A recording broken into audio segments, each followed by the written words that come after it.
अगले वक्ता के रूप में मेरा निवेदन रहेगा डॉक्टर विवेक जी माचरा, मेरे बड़े भाई के रूप में। आप राष्ट्रीय लोकतांत्रिक पार्टी के प्रदेश प्रवक्ता हैं। आप एक जन समूह की, बीकानेर की बहुत मजबूत आवाज है। आपके बीच डॉक्टर विवेक जी माचरा, प्रदेश प्रवक्ता, राष्ट्रीय लोकतांत्रिक पार्टी।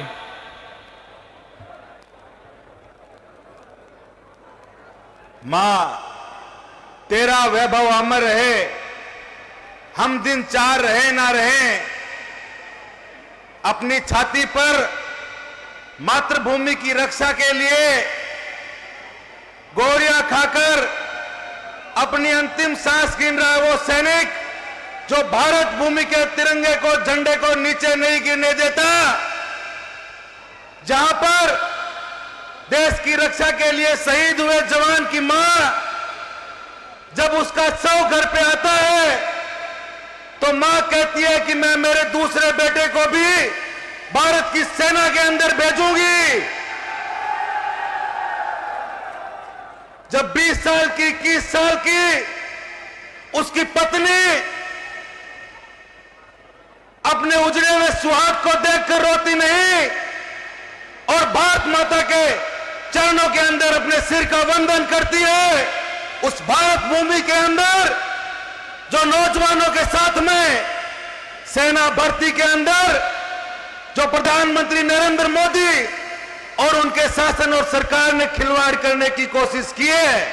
उसका करारा जवाब इस शासन और सरकार को मिलेगा।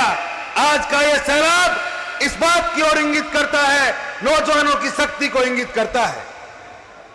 आज के समय के अंदर जो सेना के माध्यम से देश को बरगलाने का काम किया जा रहा है, ये नौजवान जो पिछले 4 साल से अपना खून पसीना एक करके आर्मी की तैयारी कर रहा था, यहां बैठा हुआ प्रत्येक नौजवान अपने खून और पसीने के दम पर भारत की माता की, सेना की रक्षा करने के लिए, देश की सेना के तरफ जाने के लिए लगातार प्रयास कर रहा था। उस प्रयास को इस देश की वो सरकार, वो निकम्मी सरकार जो पुलवामा हमले के अंदर जो हमारे भाई शहीद हुए,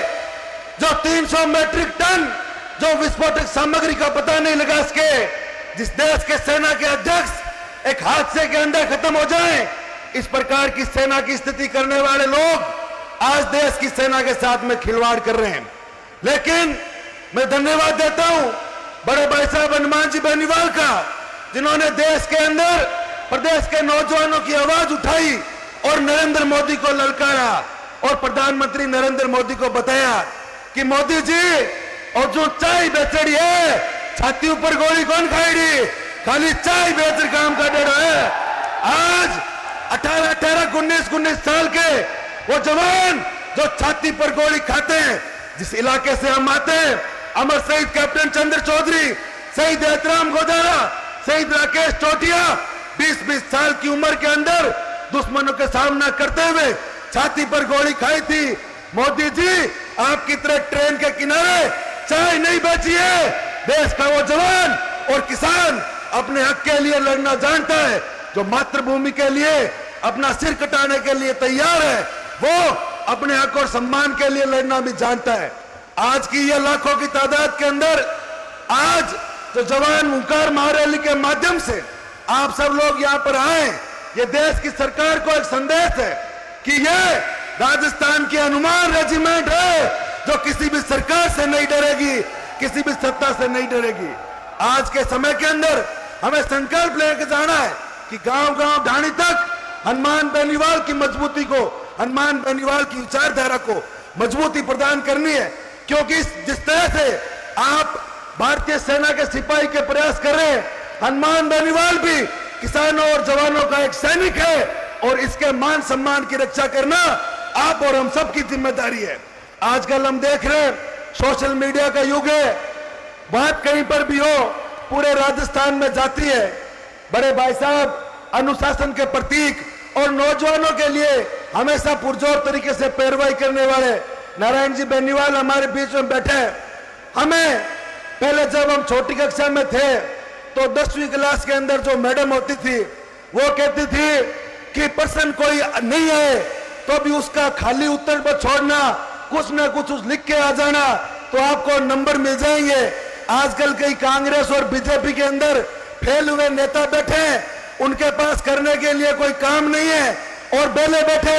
हनुमान जी पर स्टेटमेंट देते रहते हैं ताकि किसी के गहलोत खुश हो जाए और किसी के बीजेपी का अध्यक्ष खुश हो जाए। खाली छोड़ने के बजाय कुछ न कुछ नंबर बन जाए। लेकिन उन नेताओं को कहना चाहते हैं कि आने वाले समय के अंदर आपको गांव की गलियों के अंदर सिर छुपाने के लिए जगह नहीं मिलेगी, क्योंकि जब देश के जवान के लिए, देश के जवान और किसान के लिए,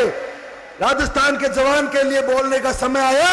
उस वक्त आप पार्टियों के अंदर बैठकर अपने अपने नेताओं की चापलूसी करने के अंदर लगे। जवान की बात नहीं उठाई। जवान की बात अगर किसी ने उठाई तो राजस्थान के अंदर एकमात्र हमारे सांसद और किसानों के मसीहा नौजवानों की आवाज हनुमान जी बेनीवाल ने उठाई, और ये नौजवान उनका ऋणी रहेगा जिन्होंने अपनी जीवन और जवानी जवानों के लिए समर्पित की। एक बार पुनः राष्ट्रीय लोकतांत्रिक पार्टी परिवार के तमाम पदाधिकारियों का और पधारे नौजवान साथियों का बहुत बहुत धन्यवाद। राम राम साहब, जय हिंद, जय भारत। बहुत बहुत धन्यवाद डॉक्टर साहब। मैं पुनः 2-3 व्यवस्थागत निवेदन आपसे कर रहा हूं। मैं समझ पा रहा हूं आपकी तकलीफों को, मैं समझ पा रहा हूं आपकी समस्याओं को, लेकिन